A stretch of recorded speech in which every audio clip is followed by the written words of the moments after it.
आमे ओडिया गद्य विभागर जन्मभूमि जार कि क्षुद्र उत्तरमूलक प्रश्न आलोचना करबा। ए क्षुद्र उत्तरमूलक प्रश्न प्रथमे क्वेश्चन डिजाइन देखिनियो। तुम मानकु बोर्ड परीक्षा रे 5 गोटी क्षुद्र उत्तरमूलक प्रश्न आसीबो। तुम मानकु जे कोनोसी 3 गोटी करिवाकू पड़िबो एवं प्रत्येकटी 2 मार्क विशिष्ट। बुझी परछो? अच्छा पिला माने एठी मो 12 नंबर रु तुमर जो प्रश्नावली अछि प्रश्नावली रो 12 नंबर रु ही आरंभ करिछि। काहे कि ना 1 नंबर रु 11 नंबर पर्यंत एहा केबे भी बोर्ड परीक्षा रे आसे नाही। सीबीएसई बोर्ड परीक्षा रे एहा आसे नाही। जदि तुम मानकु तुम स्कूल रे इंटरनल मार्किंग पर्पस पई कुहा जाए तेबे तुम स्कूल खाता रे 1 नंबर रु 11 नंबर पर्यंत प्रश्न रो उत्तर लिखिबो। किंतु एहा बोर्ड परीक्षा रे आसु नथिबारु मु एहा को आलोचना करू नाही।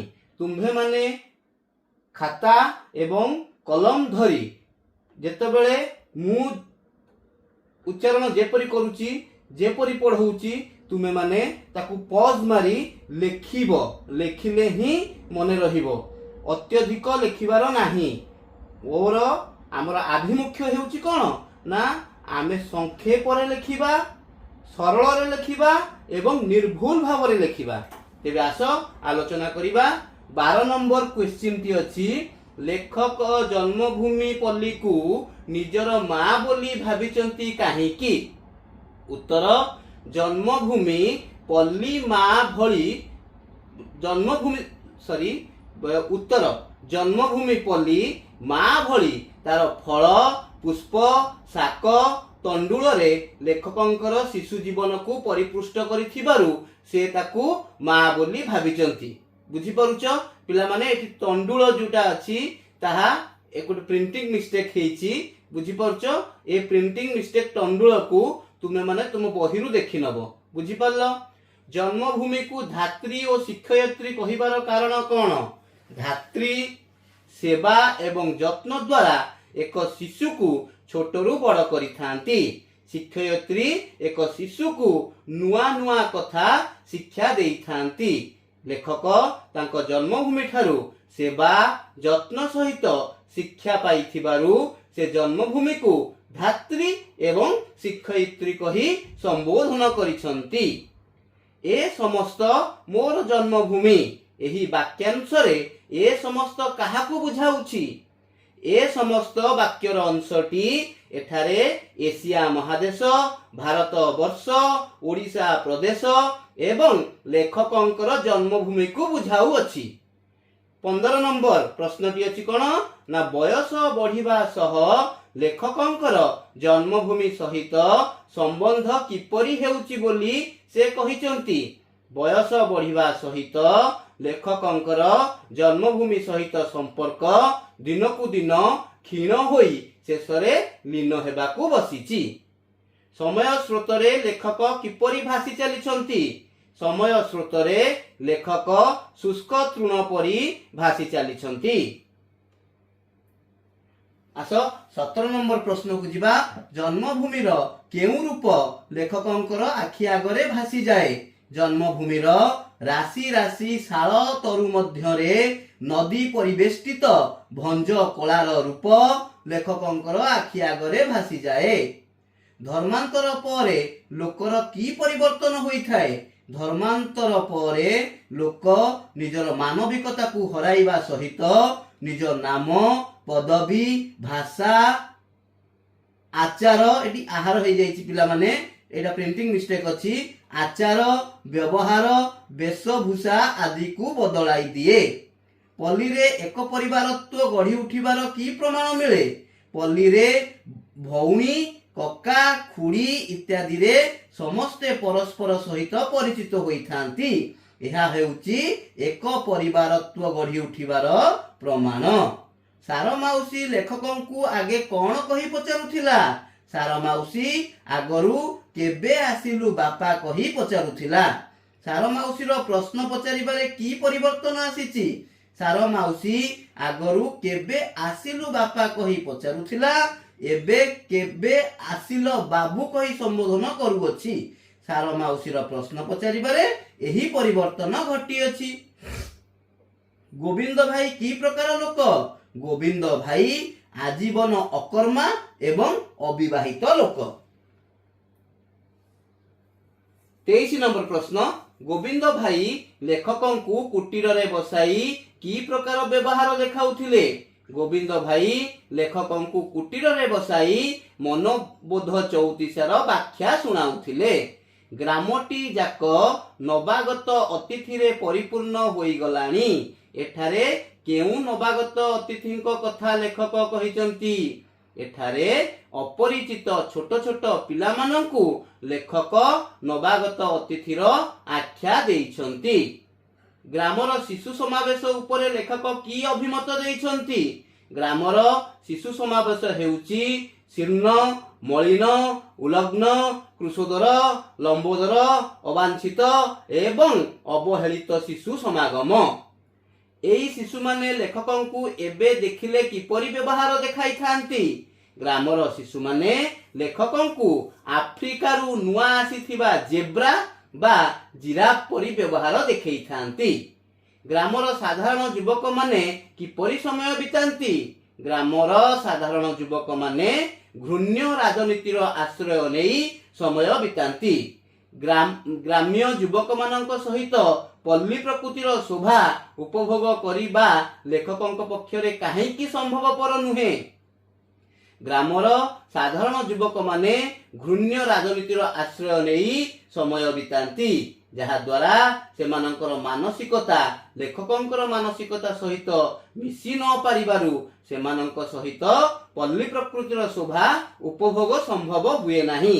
ଏଠି ପିଲାମାନେ ହୁଏ ନାହିଁ ହବ, ଏଟା ଏଠି ଗୋଟେ ପ୍ରିଣ୍ଟିଂ ମିଷ୍ଟେକ୍ ଅଛି। 29 ନମ୍ବର ପ୍ରଶ୍ନ, ଶିକ୍ଷିତ ଲୋକେ ପଲ୍ଲୀର କର୍ମ ଯୋଜନାରେ ଅଂଶଗ୍ରହଣ ନ କରିପାରିବାର କାରଣ କ'ଣ? ଶିକ୍ଷିତ ଲୋକମାନଙ୍କର ଭୌତିକ ଏବଂ ନୈତିକ ଶକ୍ତିର ଅଭାବ ଥିବାରୁ ସେମାନେ ପଲ୍ଲୀର ଶୃଙ୍ଖଳିତ କର୍ମ ଯୋଜନାରେ ଅଂଶଗ୍ରହଣ କରିପାରନ୍ତି ନାହିଁ। କେଉଁ ପର୍ବରେ ଦୋଳି ଖେଳର ପ୍ରାଧାନ୍ୟ ଥାଏ? ରଜ ପର୍ବରେ ଦୋଳି ଖେଳର ପ୍ରାଧାନ୍ୟ ଥାଏ। ରଜ ପର୍ବ ଶେଷ ହେବା ପରେ ନିଷ୍ଠୁର ବାସ୍ତବତା ଆସି ପଡ଼େ। ଏ କଥା ଲେଖକ କହିବାର ଉଦ୍ଦେଶ୍ୟ କ'ଣ?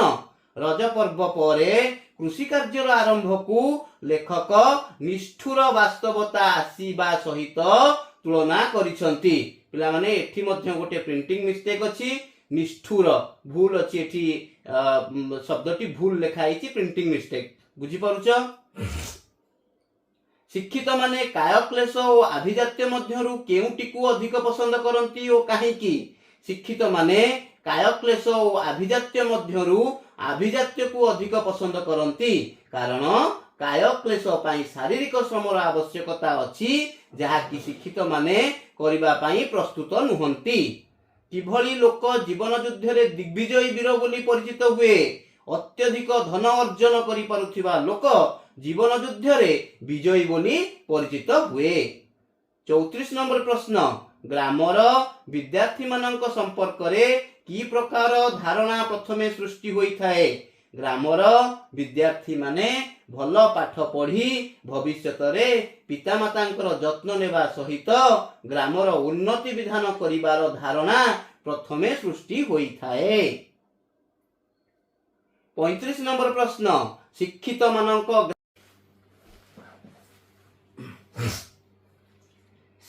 ମାନଙ୍କ ଗ୍ରାମ ଛାଡ଼ି ପଳାଇ ଯିବା ସହ କେଉଁ ପୌରାଣିକ କଥାର ତୁଳନା କରାଯାଇଛି? ଶିକ୍ଷିତ ମାନଙ୍କର ଗ୍ରାମ ଛାଡ଼ି ପଳାଇବା ସହ ଶ୍ରୀକୃଷ୍ଣ ଗୋପପୁର ଛାଡ଼ି ପଳାଇ ଯିବା କଥାର ତୁଳନା କରାଯାଇଅଛି। ଶ୍ରୀକୃଷ୍ଣଙ୍କୁ ମହାଭାରତର କର୍ଣ୍ଣଧାର କୁହାଯାଏ କାହିଁକି? ମହାଭାରତ ଯୁଦ୍ଧର ଅଗ୍ରଗତି ଏବଂ ଫଳାଫଳ ଶ୍ରୀକୃଷ୍ଣଙ୍କ ଦ୍ୱାରା ନିୟନ୍ତ୍ରିତ ହୋଇଥିଲା, ଏଣୁ ଶ୍ରୀକୃଷ୍ଣଙ୍କୁ ମହାଭାରତର କର୍ଣ୍ଣଧାର ବୋଲି କୁହାଯାଇଛି। ଶ୍ରୀକୃଷ୍ଣଙ୍କ ବଂଶର ଶେଷ ଅବସ୍ଥା କ'ଣ ହୋଇଥିଲା? ଶ୍ରୀକୃଷ୍ଣଙ୍କ ବଂଶଧର ମାନେ ନିଶା ସେବନ ପୂର୍ବକ ପ୍ରଭାସ ତୀର୍ଥର ଏରକାର ବନରେ ପରସ୍ପରକୁ ହାଣି ଧ୍ୱଂସ ହୋଇଯାଇଥିଲେ। ଭଲ ବିଶ୍ୱବାସୀ କହିଲେ କ'ଣ ବୁଝାଯାଏ? ଯେଉଁ ଶିକ୍ଷିତ ବ୍ୟକ୍ତି ନିଜର ମହାନୁଭବତାର ପରିଧିକୁ ପଲ୍ଲୀଗ୍ରାମରୁ ଆରମ୍ଭ କରି ବିଶ୍ୱ ପର୍ଯ୍ୟନ୍ତ ପରିବ୍ୟାପ୍ତ କରିଛନ୍ତି ସେମାନଙ୍କୁ ଭଲ ବିଶ୍ୱବାସୀ ବୋଲି କୁହାଯାଏ। ଆଚ୍ଛା ପିଲାମାନେ, ମୁଁ ତମକୁ ଆଜି କ୍ଷୁଦ୍ର ଉତ୍ତରମୂଳକ ପ୍ରଶ୍ନର ଉତ୍ତର ସବୁ ରଖିବା ପୂର୍ବରୁ ମୁଁ ତୁମମାନଙ୍କୁ ଏକ କ୍ୱେଶ୍ଚିନ୍ ଡିଜାଇନ୍ ଦେଖେଇଥିଲି କି କିପରି ଭାବରେ କ୍ଷୁଦ୍ର ଉତ୍ତରମୂଳକ ପ୍ରଶ୍ନ ତୁମ ସିବିଏସ୍ଇ ବୋର୍ଡ ପରୀକ୍ଷାରେ ଆସିବ। ଆଚ୍ଛା ମତେ ଆମେ ଟିକେ ଯିବା, ଦେଖ ପିଲାମାନେ, ହଁ, ଶିକ୍ଷିତ ମାନେ କାୟ କ୍ଲେଶ ଓ ଆଭିଜାତ୍ୟ ମଧ୍ୟରୁ କେଉଁଟିକୁ ଅଧିକ ପସନ୍ଦ କରନ୍ତି ଓ କାହିଁକି? ଏହା ଥରେ ବୋର୍ଡ ପରୀକ୍ଷାରେ ପଡ଼ିଥିଲା। ତେଣୁ କରିକିରି ପିଲାମାନେ ତୁମେ ମନେ ରଖିଥାଅ କି ଏହି ଜନ୍ମଭୂମି ପ୍ରବନ୍ଧ ସବୁଠାରୁ ଗୁରୁତ୍ୱପୂର୍ଣ୍ଣ ପ୍ରବନ୍ଧ।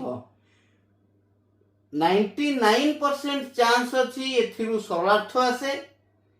ଗୋଟିଏ ଯେପରି ହେଲେ ଗୋଟେ ସଂକ୍ଷେପରେ ଉତ୍ତର ଲେଖ ଆସେ 2 ମାର୍କର, ଏବଂ MCQ ରେ ମଧ୍ୟ 1-2 ମାର୍କର ଏହି ଜନ୍ମଭୂମି ପ୍ରବନ୍ଧରୁ ଆସେ। ବୁଝିପାରୁଛ? ତେଣୁ ଜନ୍ମଭୂମି ପ୍ରବନ୍ଧଟିକୁ ତୁମେ ମାନେ ଖୁବ୍ ଭଲରେ ଏହାକୁ ତୁମେ ପ୍ରାକ୍ଟିସ କରିବ। ଆଚ୍ଛା ପିଲାମାନେ, ଆଜି ଆମେ ଯେଉଁ କ୍ଷୁଦ୍ର ଉତ୍ତରମୂଳକ ପ୍ରଶ୍ନ 12 ନମ୍ବର ଠାରୁ ଆରମ୍ଭ କରି 38 ନମ୍ବର ପର୍ଯ୍ୟନ୍ତ ଆଲୋଚନା କଲେ, ଏଥିରୁ ବୋର୍ଡ ପରୀକ୍ଷାରେ ତୁମର କୌଣସି ଗୋଟିଏ ବି ଏକ୍ସଟ୍ରା ଆସିବ ନାହିଁ। କାହିଁକି? ଯେତେ ଗୋଟି ବୋର୍ଡ କ୍ୱେଶ୍ଚିନ୍ ମୁଁ ଦେଖିଅଛି ସବୁ ବୋର୍ଡ କ୍ୱେଶ୍ଚିନ୍ରେ ତୁମର କ୍ଷୁଦ୍ର ଉତ୍ତରମୂଳକ ପ୍ରଶ୍ନ ବହିରେ ଯାହା ଥାଏ ସେଇ କ୍ୱେଶ୍ଚିନ୍ ହିଁ ବୋର୍ଡ ପରୀକ୍ଷାରେ ଆସେ। ଆଉ ଡିଫିକଲ୍ଟ ବା କଷ୍ଟ ଯାହା ଆସେ ତାହା ସବୁ MCQ ହିଁ ଆସେ। ତ MCQ ଆମେ ପରେ ଆଲୋଚନା କରିବା। ଆଗାମୀ ଅଧ୍ୟାୟରେ ଆମେ ସରଳାର୍ଥ ଆଲୋଚନା କରିବା। ଏହି ଯେଉଁ ସରଳାର୍ଥ ଜନ୍ମଭୂମି ପ୍ରବନ୍ଧ, ଏହି ଜନ୍ମଭୂମି ପ୍ରବନ୍ଧରୁ ସରଳାର୍ଥ ଆଉଥରେ କହି ରଖୁଛି, ବହୁତ ଗୁରୁତ୍ୱପୂର୍ଣ୍ଣ। ବୁଝିପାରୁଛ ପିଲାମାନେ? ରଖିଲି। ଜୟ ଜଗନ୍ନାଥ।